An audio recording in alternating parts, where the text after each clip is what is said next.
In this video, I will be showing you how to transfer Solana from Trust Wallet to Phantom Wallet.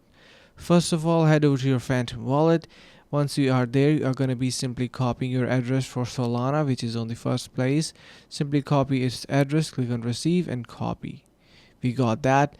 Now we need to head over to our, you can say like Solana since Binance. So since we need to send Solana, so head over to your portfolio from the bottom right side of your screen, click on takeout and withdraw. Now it is going to be asking you which particular coin that you want to withdraw.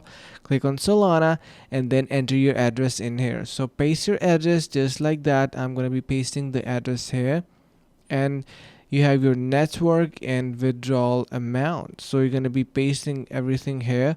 Once you do, you will be easily able to send your Solana from Binance and from Phantom Wallet to Binance and vice versa as well. So that's how you can transfer Solana from Phantom Wallet to Binance. I hope this helps.